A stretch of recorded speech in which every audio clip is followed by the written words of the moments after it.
What's up guys, today I'm going to be making a video talking about ways that you can make PvM easier for yourself. Now, I always make videos talking about how to improve your DPS, how to get through kills better, and how to improve your kill times is usually the focus. That being said, I figured, you know what, there's probably people out there as well that just want to make PvM easier for themselves. So in this video, we are going to be going through some of the ways that you can do that to make the actual PvM experience easier, not necessarily quicker, not necessarily more efficient, but overall just make PvM easier so you can get in there, you can kill some bosses, you can learn the mechanics properly, hopefully, and then maybe you can walk away with a nice big rare drop or something, who knows. But anyway, let's talk about it. If you find this video useful, please do subscribe to the channel. And also, most of you guys watching aren't subscribed yet. I've noticed this recently, and there's a lot of you guys that think you're subscribed that aren't. So do take a quick check. Alright, so there's a lot of things in game that you can do to make PvM easier on yourself in a lot of situations. Now, because I've done quite a lot of PvM coaching videos where you guys send me clips of your kills, I've seen quite a few things that a lot of people just don't take advantage of, which would, one, also improve your kill times and stuff, but two, make your life so much freaking easier as well. So all of this sort of thing is going to be important, and they're going to be included in this too, but there's also going to be other stuff that is literally just going to be, you might as well just do this if you want to make it easier. So not all of these things are going to apply to everybody, but I'm sure some people along the way are just gonna go, yeah, this is how I want a PvM, this is what I want to do. So let's talk about it. The first thing that I'm going to talk about, of course, is going to have to be Animate Dead and Magic Tank Armor. It has to be. It is too strong. It currently, I think it does actually need a nerf. Animate Dead probably needs a nerf more than anything else, as it does make Ganodermic Armor incredibly strong. Maybe a little bit too strong. You can kill almost any boss in this game. In fact, I would go out there and say you can kill any boss in this game, not necessarily the enrage ones at high enrage, but any boss once at least in Ganodermic Armor. I have no doubt that you could do that. I'm pretty sure it would work pretty just fine as long as you have Animate Dead, because that's how good Animate Dead is. So taking advantage of Animate Dead and Magic Tank Armor will make your life a lot easier if you are just wanting to get into bosses, just kill them off and be done with it. If you're not looking for literally the best kill times you can get or making it overly efficient, then Tank Armor and Animate Dead literally will just do that for you. That is what it's designed for. You can brute force a lot of stuff. Now, there is some sort of downsides to this, and I want to mention them because they're important to me, and I think it's an important thing.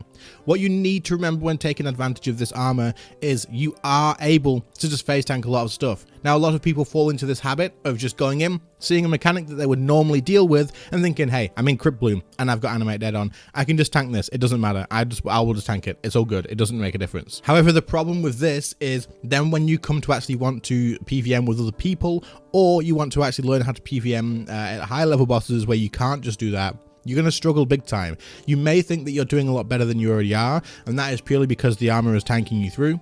And once you get to the point where you have to deal with mechanics, then you suddenly go, oh crap, actually this is a big problem. You should still, even if you can, face tank any mechanics or anything like that, still try and deal with stuff properly so that you are teaching yourself correctly as well. Especially at those low level bosses when you get started, because the low level bosses is what teaches you a lot about the game. You'll find that as you kill the low level bosses and move your way up the ladder, that a lot of the mechanics are transferable. A lot of dealing with the way you deal with certain things is also how you would deal with it at high level bosses as well. They're just more punishing at those levels, so you have to be better at timing, you have to be better at just situational stuff, and that's just how it works. However, if you learn it as a low level too, and you don't just ignore it because you can, then when you get to a higher level stuff, you'll find things a lot easier. So even if you are using Magic Tank gear, please, please, please look at it as a way that if you do mess up a mechanic, you're okay.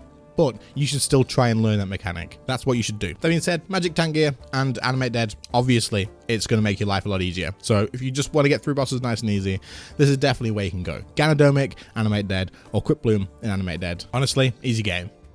Something I ran into a lot and came across quite often during the PvM coaching videos was actually correct aura use. This next thing is going to make your life so much easier if you understand where to use the right bosses. Now, if there's enough demand for this, I will make a separate video talking about where to use each aura for each boss, and I will cover every boss in the list if this is needed. Most of the time, you're going to use the DPS auras anyway, so it's probably not necessary. You are going to want to use Maniacal, Reckless, and you're going to use, what's the other combat style? Melee, I think?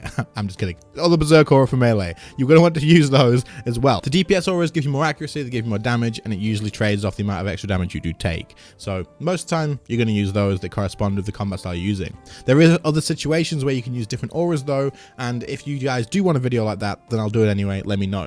But knowing where to use which aura will make your life so much freaking easier. A lot of the time during the coaching videos, I noticed people just wouldn't use auras because they didn't know where to use them. And that cooldown after 4 hours, as well as using a 1 hour actual duration, kind of stressed them out. They thought, well, what if I need it later on for something and it won't be available and I don't really know where to use it anyway, so I'll just won't use it. Trust me, the difference between using an aura and not using an aura is insane. It is probably better than most of the gear upgrades that you can get. It is massive. If you take a Reckless aura to next and then compare that to using like a Madra aura at next, you will see such a big difference because of the accuracy boost that you get from Reckless is incredibly important at next. Holy damn, is it important. It is so freaking good. Now, it is rather frustrating that auras are this important. In my opinion, I think it's a little bit of a silly thing. We should be able to just toggle them on and off maybe and just pay like we do for God books and stuff and recharge them that way. I think that would be better in my opinion. Less stress about how long you have to PvM for and stuff.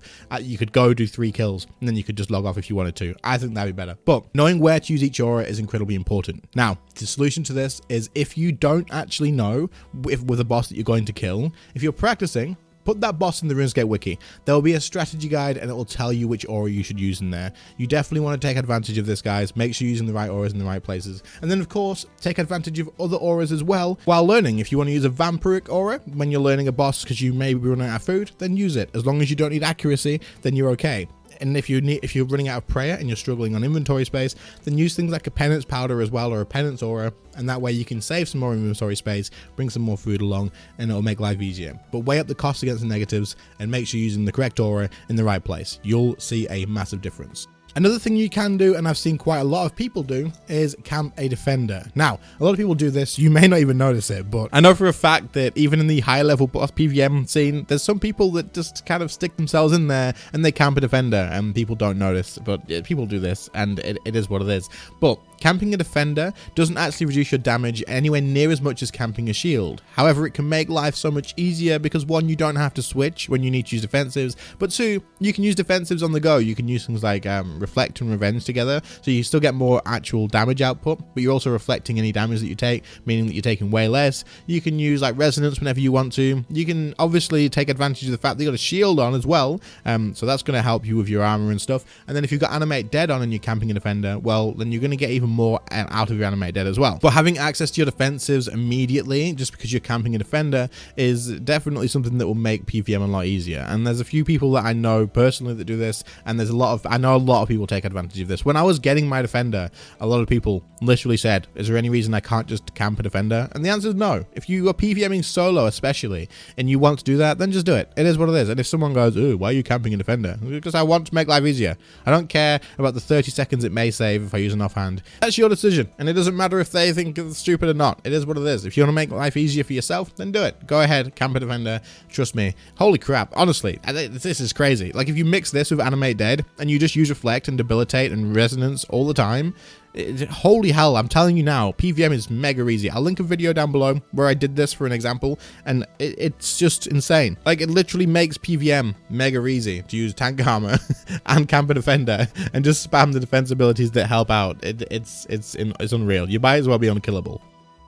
Okay, this next one isn't necessarily items in game. It isn't. It kind of relates to that a little bit, but I'm not telling you to bring this item or use this spell or anything like that. People who are wanting to make PvM easier for yourself. Now, this is probably going to sound absolutely crazy, but just hear me out on this. You should watch a boss guide and follow the correct gear setup for the boss guide, along with understanding the mechanics as well. Trust me, going into a boss blind is a lot harder. It is more fun, by all means. Hell yes, it's more fun. And if you are the sort of person who wants to do that, then you don't let me stop you. But if you are someone who just wants to make it easier on yourself, please watch a boss guide. You will get a lot out of it. You will learn what gear you should be taking. The amount of the PvM coaching videos I got, the inventory was like just a overload potion and some sharks, and they missed out on so many things that could have helped out a lot. And then when I just suggested, hey, take this and this and this and this, and then try it from then, and they go, holy crap, that was so much easier. What the hell? It made so much difference. Honestly, gear setup is a massive thing. Inventory and gear is huge for certain bosses for a lot of people. Then of course, having someone explain to you, even if it's just quickly, what the mechanics do, or even just visually seeing it, yeah, on screen of somebody else doing it, can also just make you aware of what to expect and make life a lot easier. So take advantage of all the stuff that you have available to yourself, whether it's the RuneScape wiki guides, whether it is a YouTube guide, or whether it is a PvMe guide. All of these things are there to help you out. Check them out, follow the gear suggestions, all that sort of stuff from someone who already knows how to do it. Trust me, your life is going to get a lot easier. The next thing is going to be going with friends. If you're going to learn a boss and you are going into any sort of PvM that allows duo or trio or more, then it's going to make life easier than soloing. It doesn't matter what boss it is, even if it's a boss that can absolutely be soloed and it scales down to solo, like Raksha for example, doing it in a duo is even easier because you can split up things. For example, at Raksha, one person can do the pulls while the other person deals with Raksha. It makes life a lot easier. And or one person who's learning can just purely DPS. The same goes for any other bosses as well, and many of the other bosses get even easier because if they don't scale between the amount of players, they just stay at the same, then you can skip many mechanics as well while you learn the ones that you do actually see. For example, if you go to Kerapak hard mode in a solo, you're likely going to see all of the mechanics and probably even get some repeats. If you go in a duo or a trio, you may get all of the first mechanics, not see any repeats, making life easier, or you may only see the first two mechanics and skip the lightning one. This way, you can deal with the first two, you can practice that, you can get used to the environment, get used to the boss, the timings, all that sort of stuff, and then eventually you can go in solo and try out the other things as well. And even in a trio, sometimes you're going to see lightning, especially if you're a learner as well. You just are, it is what it is, and there's no problem with that. But PvMing with friends is not only more fun, but it is also a hell of a lot easier in, I think, every situation. I don't think there's any boss that is easier in a solo that can actually be done in a duo.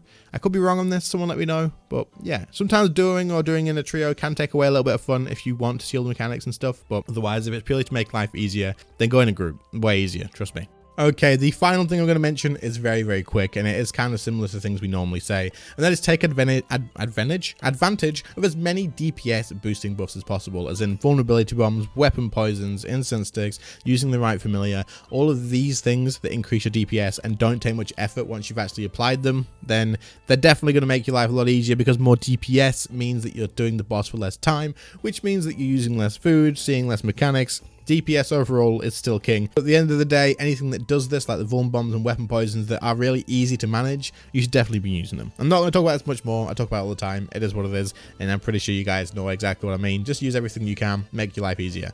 But hopefully this video was useful for a lot of people. If it was, then please do leave a like, subscribe to the channel if you are new around here. That is all I do have for you in this one. But if you have any other suggestions and stuff, drop them down in the comments down below. For any of the people out there who are like top tier PvMers, I'm not telling everyone to just go ahead and use Animate, Dead, and Cripploom. I'm telling them if they want to and all they want to do is make their life easier, then that is what they have an option to do. It doesn't really concern anybody else. Let people do what they want to do. But then the people that are using like magic tank gear like Cripploom and Animate Dead all the time, do consider the fact that if you aren't able to join groups at the high level, then that's because obviously your DPS is less, and it makes sense, and that's their right to say, hey, we want you to not use Cripploom, and it's fine. It's fine. Just find a group that's okay with that. It might be harder, but at the end of the day, it is what it is. That's just how it works. But anyway, like I said, if you enjoyed, leave a like, subscribe to the channel if you're new, and I'll catch you all in the next one. See you later, guys. Bye.